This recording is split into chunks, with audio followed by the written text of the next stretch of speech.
Okay, I think we will start now. Welcome to this first webinar on this 2018 ERM assessment cycle. I understand this is pretty early morning for Bangladesh, Pakistan, and India, and I don't expect they will join, but at least the Southeast Asia, I mean, most of the country officers joined. As we mentioned before, this webinar will be recorded and one can watch the webinar later also, those who cannot join. And moreover, we have made a big change this time, the way at least I conduct the webinar.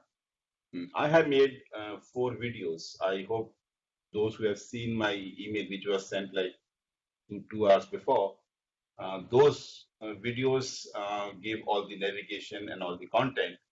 And therefore, those things which I have discussed in the videos, I may not repeat here because it's a waste of everybody time.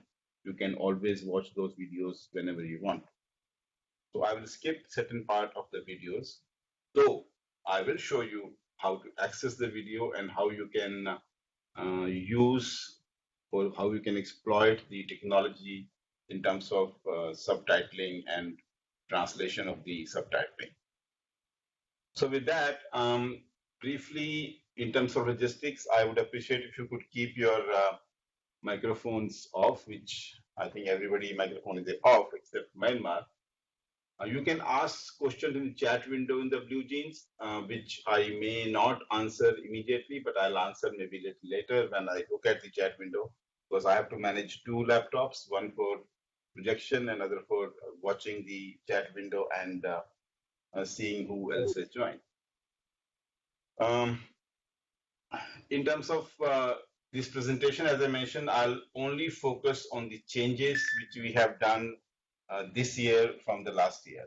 I won't be discussing those things which we haven't changed since last year. So with that, let's start.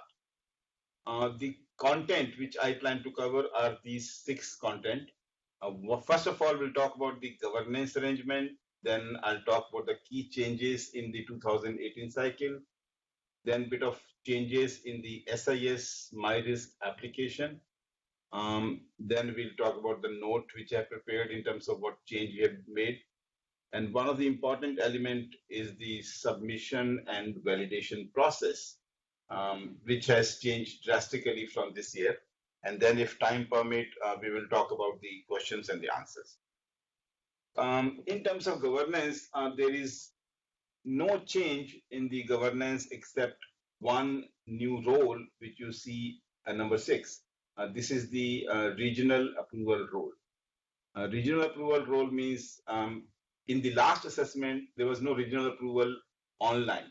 The way you used to do assessment was that the country office will do assessment, make a PDF file, send to the regional office will review, they will give their clearance offline, and then the country office will approve them in the system themselves. But this year we have changed that, so there is a new role called regional approver in the governance arrangement, and we'll talk about this role more when I come to the submission and validation part of my presentation. In terms of key changes,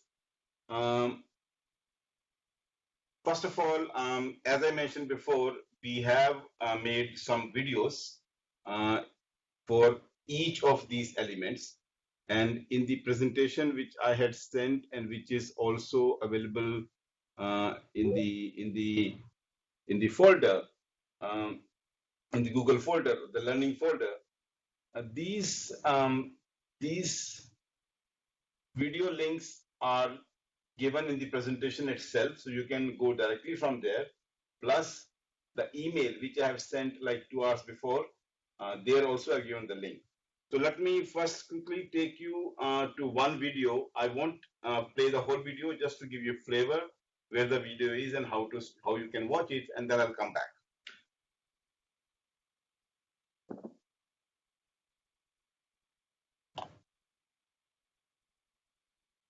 Hello, for 2018. Give me a second.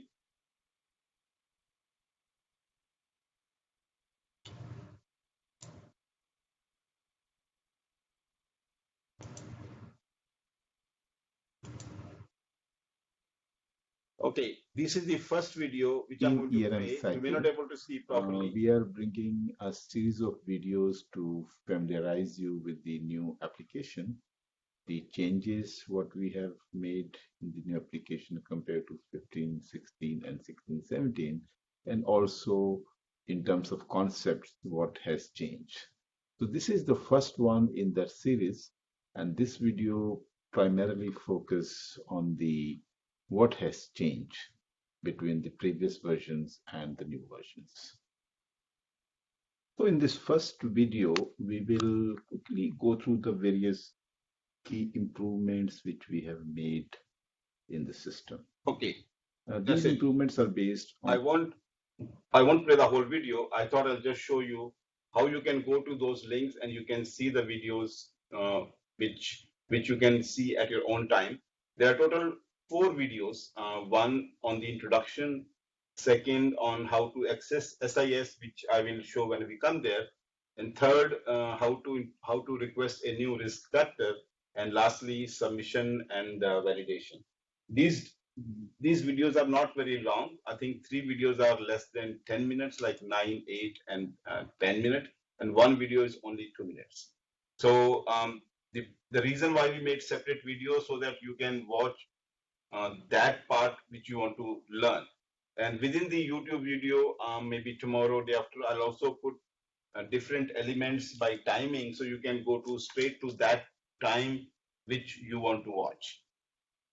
So now I'll quickly walk you through the changes. I will just read them because they are also in the same video.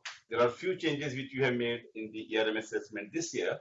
Number one, of course, is the ERM cycle is aligned with Jan to December, which used to be July to June in the last.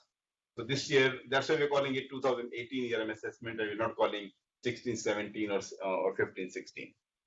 Then you already know about this. This is a hot issue nowadays about the prevention of sexual abuse and exploitation and abuse. So we have created we have created in fact a new category called wrongdoing, and in the wrongdoing category we have added 2 more risk factors. And these 2 risk factors which we have added are primarily related to those risks which are associated with the PSEA. One risk is on the IPs and the other risk is on the staff. Then we have also improved the way we handle the additional local risk management.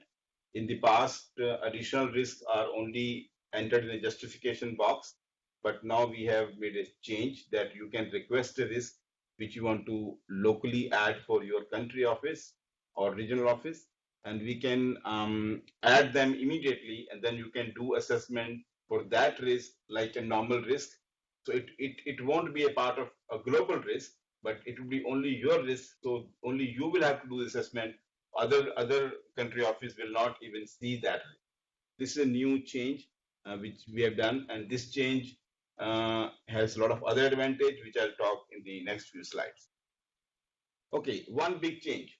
We up to last year, we had brought the concept of causes, potential impact, and probability of occurrence, on the which basis we define whether a particular risk is high or a particular risk is low.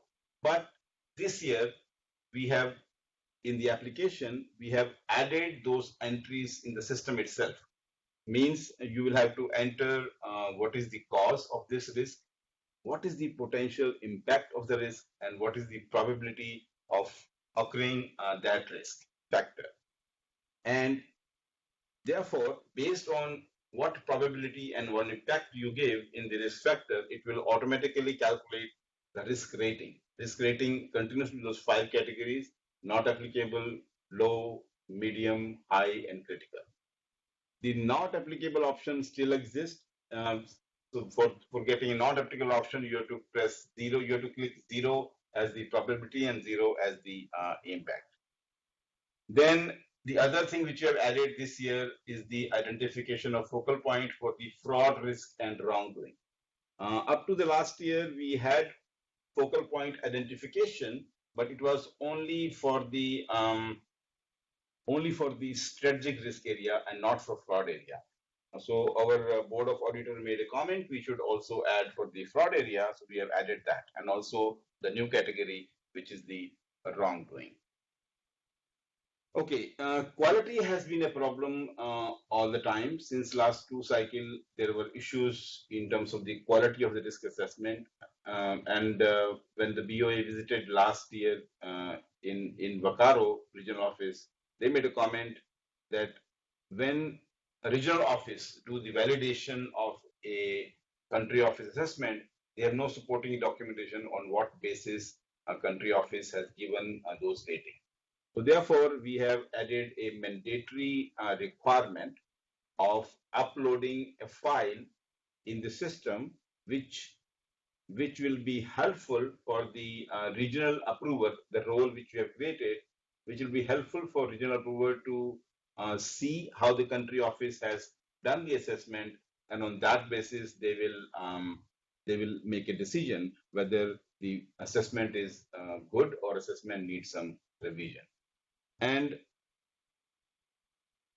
there is a automatic workflow notification. The moment you do the assessment and the country office finish the assessment, and when they submit the assessment for validation, automatic email will go from the country office to the regional approver who has been identified in the system, for which I'll come little later, asking every country office to give me name of the regional approver. And on that basis, a mail will go to the regional approver for the let me just mute him. Okay. On that basis, a mail will go to the regional approver, and they will so you don't have to inform them, they will get automatic notification. And of course, once they get notification, they will do online validation in the system. The validation will not be offline. They will have to log into system, and they have to see, they have to download the file which you have attached, and then they will decide what is their review in terms of is the assessment good or assessment is not good. And with all the changes, there's one good news. The good news is that there is no need of making an action plan during the assessment stage. We requested preparation of action plan during the 2016-17 cycle, but now we are not asking because why? Because this time both the risk assessment and risk response are launched together. Together means there's no delay between risk assessment validation and start of risk response. The moment you finish the risk assessment, and once it gets validated by the regional office, you can immediately go ahead and start the risk response after that. I'm just trying to see if there is chat, there is message there. Okay, then so there's ability to start risk response immediately after validation by the regional approver. Okay, when I was talking about additional risk, there's a big change of facility to undertake differentiated risk assessment. Differentiated means, and a lot of comment came from our internal audit team and from the donors and from the BOA that we should not do assessment of all the office in similar way, because there are some countries which operate in a different context we call humanitarian fragile context, and some countries suddenly get some extra money, and then they have to do other assessment, because if some country got a new agreement and they got $10 million extra, then the risk assessment cannot be same what they did in business as usual. So now with the new application, we have a possibility that we can do another assessment for those countries which operate under different environment. Okay, and then of course we have improved PDF and Excel exporting. Okay, with this now I come to the other element of the presentation, which is the application navigation changes.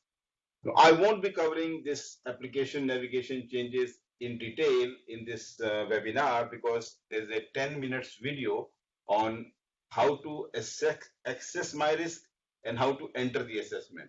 I would encourage you to watch that video before you start the assessment. Video gives very clear navigation, how to enter the system, how to enter impact, how to enter probability, how to calculate the risk. All those details are there. So I will not even walk you. I mean, if you want, I can quickly see to show you the video only for a few seconds. Welcome again to this second video on the how to conduct risk assessment. I hope you have seen my This previous video will which take was you primarily on will take you how to enter the system, production and I'm just rushing as in well. between. So let me Takes quickly you go risk through the risk assessment. assessment. Once you go to risk assessment, you get this screen. This screen has not changed from the last year. This button or this text box continue to be the same as This is a very this detailed too. video. One is with that here instruction also on we how have to added the add, how causes to table, choose so you cause. can I'm just walking you inherent through risk that. can This be. video covers The everything, other so I won't be validation is covering suppose your this inherent in risk my is webinar low because and your you can effectiveness watch is a video later. effective. So I'm stopping here. So this is the detailed guidance on how to do the assessment and how to enter the system. Okay, then we have, as I mentioned, there's another element called additional local risk management. For additional local risk management, also we have prepared a video which is very short, which is just about 2 minutes. I think we can even show you that video. So this video talks about how to request for an additional. Hello, welcome again. In this brief video, we will discuss the request. This talks about how to request for additional mission, business, and IT continuity. And I see the existing enter the risk button, respect It the talks name, about unit, it talks about how to justification, enter and the causes justification, how which you to think are causing this particular risk to happen. So I have entered the risk factor name, the so I unit will also not already walk you through this populated video because I this was is very this is a, so these way how to enter into system, how to do the assessment, how to request for additional risk are are in much detail in the video, and I would encourage you to watch the video using these links which are given in the presentation or the link which I have already given in the email which was sent about 2 hours before. Okay, now with this, let me now move to the guidance note. So I will go to other presentation. Give me a second.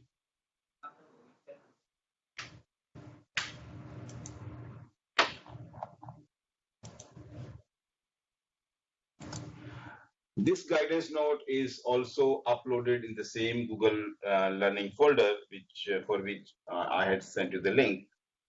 In this guidance note, I will only cover few elements in terms of what has changed from the last year.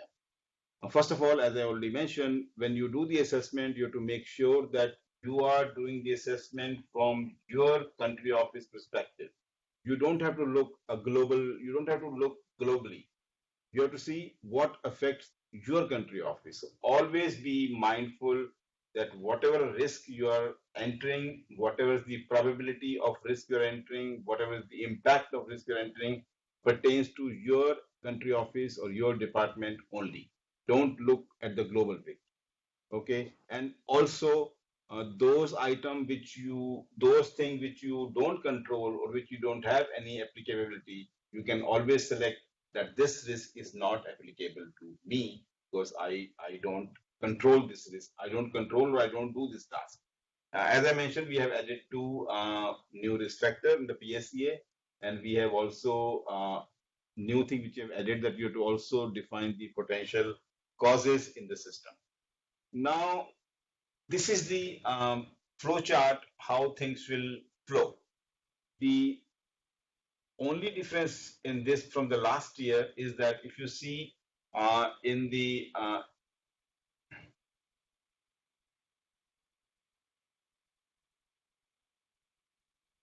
if you see here, I'm trying to use technology. So if you see this one, this is the estimate potential impact and probability rating in the justification. So first you decide whether this risk is applicable to me, then you decide the probability and impact, and then you select the focal point, and then you come here. This is for the strategic risk, and for the fraud risk and wrongdoing, you the style is slightly different. I'll explain more when I talk about this template, which we talked about, the template which you have to upload in the application when you submit for validation by the regional approver. So you first assess the inherent risk and control effectiveness of a particular fraud risk, then add a justification, and then add the focal point. This focal point thing was not there before. We only added now, and then you submit for the validation. This is simple flow how you enter the system. Then this is one example which is there. I am not going to talk in detail about this example. This is on the risk factor of non-delivery of program results. It talks on the risk under the risk area, risk of non-delivery of program results. We have three risk factors, and these are the causes. These are the causes for 7, for 8, and for 9. I'm not going to read all of them. This is the presentation, and this is the steps which you have to undertake.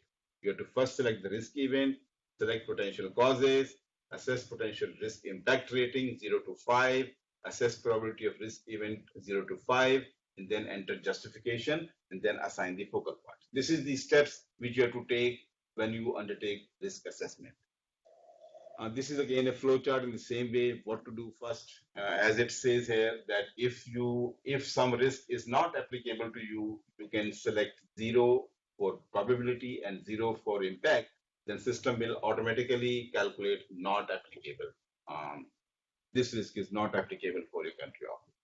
And this is the same steps which were the same steps which I explained here. They are explained a little bit more in the flow chart form. In this way, you can of course refer them when you undertake the risk assessment. And this is different impacts, different events, and how to calculate what is 1, what is 2, what is 3, what is 4, what is 5, and what is 0. Of course, these are different example we have given in terms of different type of impacts: the financial impact, operational impact, and reputational impact. And based on those impacts, we have given some example. You have to choose what rating you want to see, is a high impact or low impact. Similarly, for the probability also, we have given some risk event probability. Definitely going to happen, not definitely it won't happen, very unlikely to very likely, and percentage of happening is less than 5% or 70%. I mean, after all, risk assessment is pretty subjective. So on this basis, you can decide what is the probability and what is the impact, and that number, probability and impact number, you have to enter in the application. On that basis, application will calculate based on a matrix which I'll show. Based on this matrix, depending upon what you have added likelihood and what you have added as impact, it will calculate the risk rating for you. Similarly for this automatic risk rating, and then you assign the focal point. This is for the strategic risk area. I'm not taking more time into this because this is same as last year, except the change. In the last year, we were assigning risk rating ourselves. In this year, we are not assigning risk rating. What we are assigning is the probability and impact. Rest, everything is same, so I don't want to dwell much on that. Then this is the fraud and wrongdoing area. Everything is same except these three risks are new, which is risk of unreported wrongdoing, risk of occurrence of sexual exploitation and abuse perpetrated by UN personnel, another is by IP.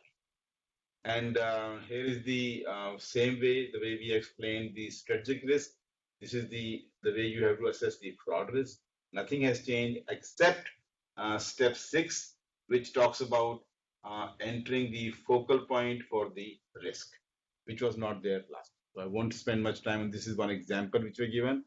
Select the event, select the inherent risk, select the probability, and select the risk rating and control effectiveness, and then you can decide effective or ineffective, and then you enter into system. I will explain things here. Similarly, for the risk event, there's a recap, same way, financial impact and the probability impact, and then we assign the ongoing risk focal point. So now this was the guidance note. So this is guidance note is for you the basis on which you will enter the probability and impact. So once we are talking about guidance note, let me briefly touch the other thing which we have introduced now and which is mandatory, and this is called the ERM assessment template. So what we have done here, this template again in three part, the strategic risk area, fraud risk area, and the wrongdoing. So what we have done, we have written the risk factors and risk areas are pre-populated in this template. What you have to write for the understanding of the regional approver, that what factors did you consider when you put impact as 4 or 3 or 2 or 1 or 0. Similarly, what factors were considered in determining the probability? So if you enter those factors in this sheet, the way you think, the way you have done, and then you save this file and upload this file into the application, then the approval will review this file, and they might ask some question to you, and on that basis they will. So at least the idea is to the whole idea of bringing probability, impact, and the this template is to bring some more quality. Because if I don't know how many of you know, when we did the very first assessment of 2015, we didn't ask any question. It was just high and low high, that's all. There was no justification, no action plan, no probability, no impact. So that risk assessment was pretty basic. Now we have added all these elements. So the idea is to bring some more quality, some thinking through before you do the assessment. This is about the template. I thought I'll just show you. This template is also available under the template subfolder in the learning folder, learning Google folder, and you can download from there, and then you can fill it when you do the assessment. Okay, now let me move back to my presentation.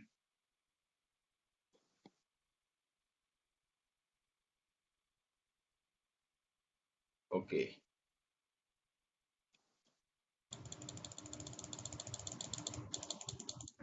So we were here when we moved to the,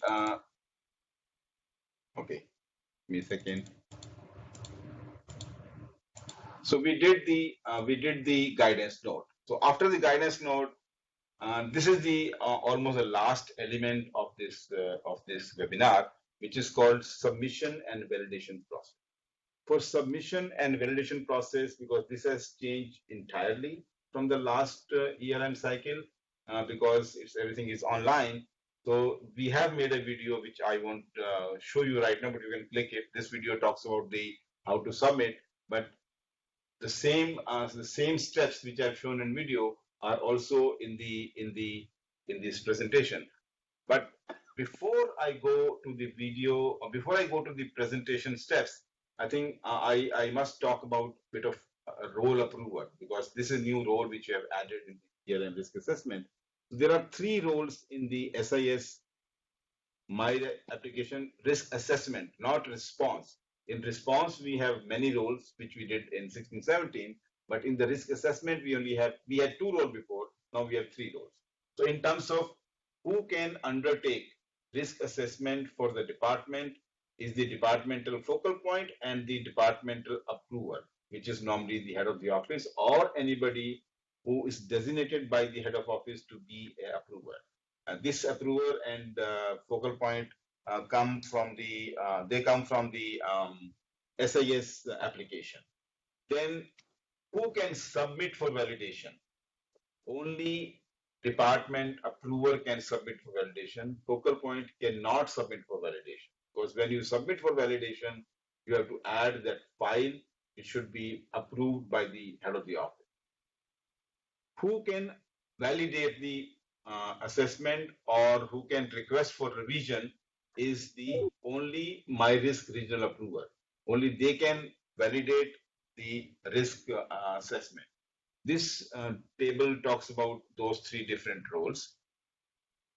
Now, let me show you the steps which will be undertaken for this validation and submission. first we have to submit for validation. We have to make sure that all 36 risk factors have been assessed. Then the SIS approver submit for validation. And the button. I mean, these steps are already explained in very detailed in the video which I had given the link. Then they have to upload the supporting documentation. Supporting documentation is the same template which I just showed you, where we had the risk factors and risk area pre-populated, and you will have to enter the factor you considered for impact and the factor you considered for the probability. And then you have to tick the acknowledge statement.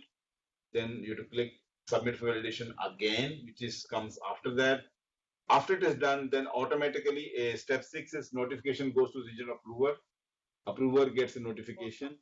Then approver have two options. Either they can reject the validation assessment or they can confirm.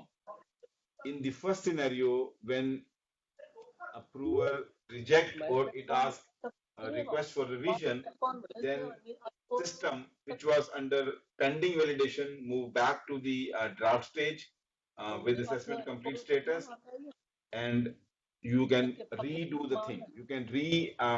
You can change some impact, you can change some probability, and then again submit. In case regional approver is happy with the assessment, the regional approver can go ahead and confirm the validation. Once regional approver confirm the validation, then system moves to a validated stage, and that's it. After that, no role for the country office. The assessment part is complete. This is the last step for the country office and regional office. Once they validate, the sign becomes validated, and then country office roles are finished. Then they can straight away move to the risk response stage. Give me a second.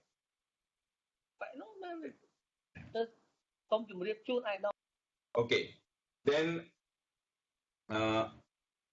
so in the next few slides, I've just shown you the screenshot, how it look like.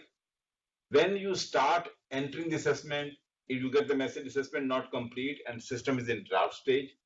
Once you have finished all the 36 risk factor, you have completed everything. You have added causes, you added impact, probability. Then that thing changes from assessment not complete to it moves to here. It moves to assessment complete and submit for validation. Now, as I mentioned before a few times, only the SIS approval role person can submit for validation. So only they will get this menu item. If you're a focal point, you will only get assessment complete. You will not get submit for validation. And then once the submit validation, then you get a screenshot where you can choose file, or you can, and also you acknowledge that this assessment has been done by in the collaborative by all office together. So once you choose a file, then file name comes here, and then once you click this button, then it again a new button comes called submit for validation. Once you submit for validation, then status change to pending validation, and after pending validation means it goes to regional approver. Regional approver, when it goes to regional approver, email also go to approver and email also go to the person who has sent for approval. This is again workflow notification system. And when regional approver go into the system and they see different menu option, when they go, they see confirm or return. So depending upon what option they choose, this status change. And once they confirm the validation system, and it just asks you another question, not you, the regional approver, it asks the question, I hereby confirm. This is additional steps we only added for the purpose of that if something is done by mistake, there's another option of canceling it. So if somebody say confirm, it asks you reconfirm and then you confirm. And once they confirm, the status change to validated, and this is the end of the assessment cycle. So with that, now let me quickly walk you through two more slides. One is on training material, what is available and where it's available. the training material is available in Google folder link, which I already sent you. This you can either go from this link or you can go from this link. All the webinars which we will record, there's a subfolder in that Google folder called, and there's a subfolder called recorded webinar. This you can see all the recording here. And then the YouTube video, which I was talking about, those videos are also available under the short video subfolder. But there, if you want to watch, you have to download them. I don't know how good quality Google Player has. If you can download, then you can download and you can watch on your own machine. If you want to watch from the YouTube, you can watch from the YouTube as well. Then the template, which I mentioned about, the template to upload. You can upload the template in the template. You can download template from the template subfolder. Then FAQ. There's a subfolder called FAQ. Under FAQ, what we have created a Google Sheet. If you have any question, you go to that sheet and type your question, and then I will write the answer in few hours or maximum a day, because once you write anything in the Google Sheet, I will get automatic notification that somebody has entered something in the sheet, and I can, there's a two column question and answer, and I'll respond to your question in the answer side. I might give you answer, I might refer you to a video, I might refer you to some presentation slide number, so you know where to go to seek answer of that question. Why I created Google Sheet? Because if you go to Google Sheet, all the question, as and when people start asking questions, the Google Sheet start getting populated. So it is possible that the question which you want to ask is already asked by somebody else, and you might already have the answer there. So in my opinion, this is far better system than integrated service desk. But having said that, you still can go to ISD. ISD is our integrated service desk, and you can also make a case in that side also. Then this is the slide which I talked about. The YouTube video links are there. You can go to these links and watch the video. Um, and this is the how to make the service desk case. Uh, so what I need from you in terms of next steps, uh, we need from each. I have.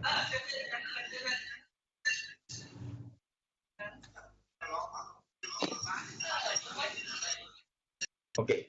So in terms of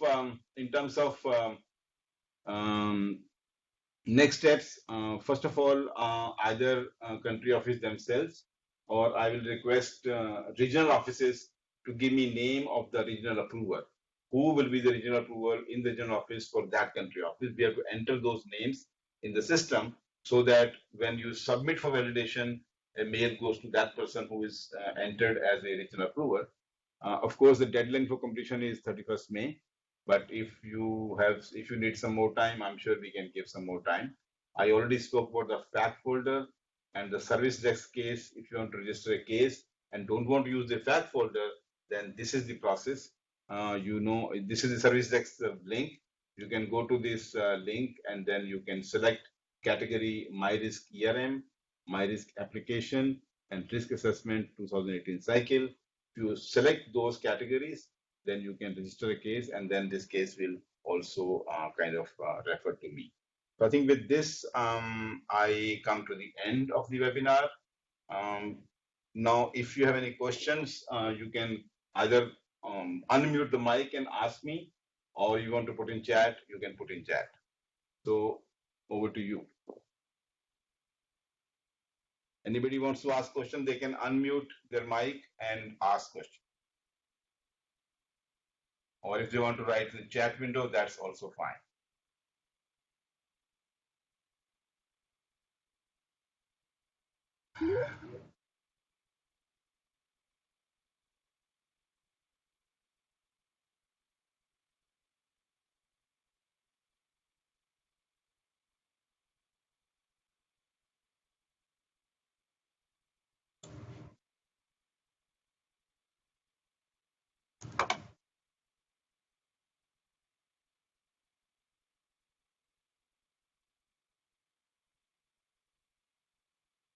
If you want to see the last video, which I did not show you there, This is the video on Hello the. again. This is probably the last video in this ERM series. Um, and, it, and in this video, we are covering the submission and the validation process or so-called workflow. Okay, in the The reason videos, we have made I would like to request you, these videos are not professional videos. I made myself in my room. You can see my room messed around. And this we have used free source application Bandicam and free editing. So the idea was to give you something which you can watch on your own. And this may not be professional quality, so bear with those video quality in that sense. If you have, I haven't seen any question, but feel free to ask question either in chat window, or you can always ask to the back Google Sheet, which I have showed you. Maybe I'll quickly show you the Google Sheet if we have time. Mm,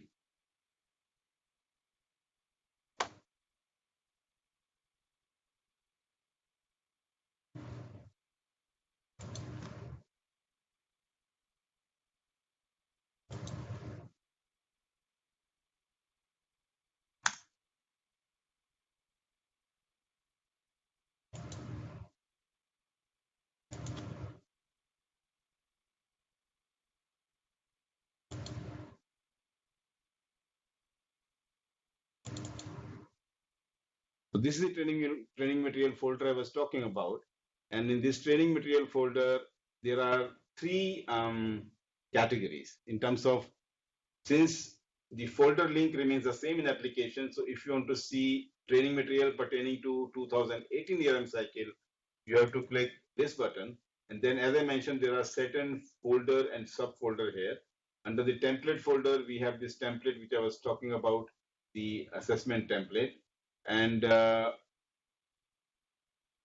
in the short video, these four videos are already there on submit flow request, and you can also download and watch from here, or you can go to the YouTube.